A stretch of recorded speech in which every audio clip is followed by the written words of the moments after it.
Club's little kind of end of Drama Club performance. It's only a short little thing just to kind of show off what we've been doing in the craft room and kind of what we've kind of been doing in the Drama Club. Also everyone, there were some feedback forms I'd like you guys to help out with your children if you can, just fill them out at the end. It would really help me out with my studies and stuff, so that would be really good. Cool, so we're going to start in a freeze frame, guys. Okay. Once there lived two boys who were the best of friends, and by a strange coincidence, they were both named Max. Whenever they got together, mischief was always sure to follow, and this is how our story begins. The night Max invited his friend Max around to play, they started making mischief of one kind and another.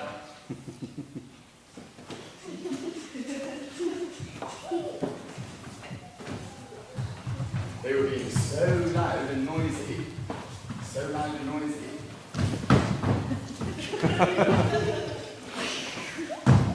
that Max's mother came in to see what all the noise was about.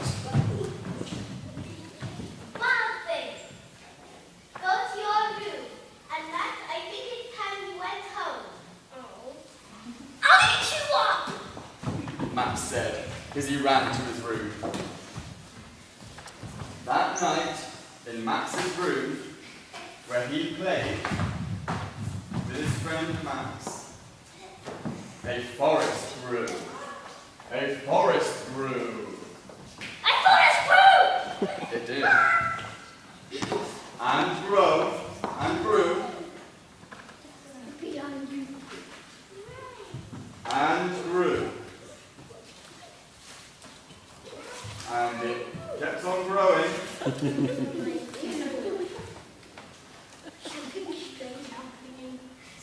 Yeah, very good. That's a good forest. Until the walls of Max's room had vanished, and all that could be seen was a deep, dark forest.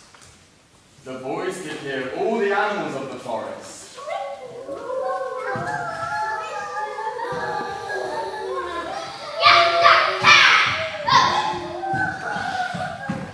Then, an ocean tumbled by. An ocean tumbled by with a private boat for Max and his friend Max. So he got in and sailed off through night and day and in and out of weeks and almost over a year. Oh, come on. He passed a giant sea monster. A giant sea monster. Where are you, drink over there? So Max knew he must be close to the magic island. Then he came across a place where the wild things are. And when he came to the place where the wild things are, they roared their terrible roar. They gnashed their terrible teeth, and rolled their terrible eyes, and showed their terrible claws. Till the boys said, Be still! Be still! He tamed them all with a magic trick of staring into the wild thing's yellow eyes and not blinking once. They were so frightened and called him so frightened that they're stunned. So frightened they called him the most wild thing of all. You're the most wild thing of all! There we go. And made him king of all wild things.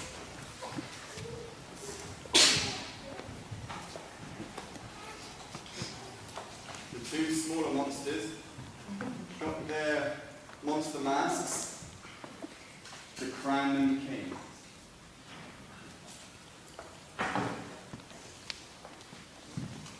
They said, "You are now king."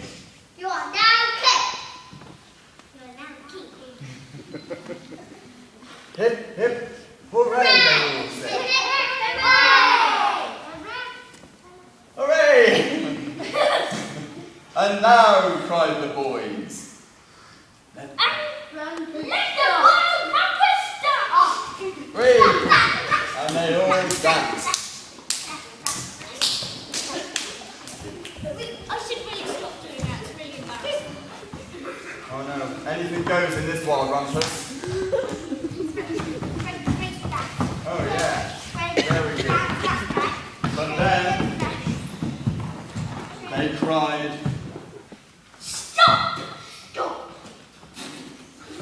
and Max said, the boys said, Go to bed without any supper! so all the wild things went to bed hungry. While all the wild things were snoring, very loudly. Very good. Max, the boys felt lonely and wanted to be where someone loved them best of all. Then, Max could smell good things to eat from far across the world. So he got up and tried to leave. When the wild things started he gave up being king of the wild things, and as he quietly sneaked off back to the boat, the wild things heard. And they cried, Oh, please don't go. We lift you up, we love you so. Then Max said, No! the wild things roared their terrible roars, and gnashed their terrible teeth, and rolled their terrible eyes, and showed their terrible claws. But their cries only blew Max's boat away faster.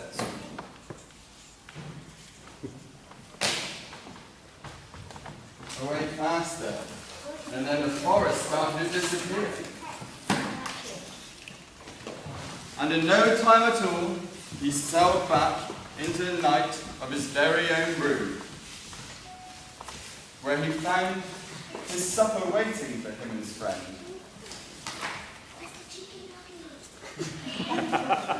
Where were the chicken nuggets, they cried. But the chicken nuggets were still hot.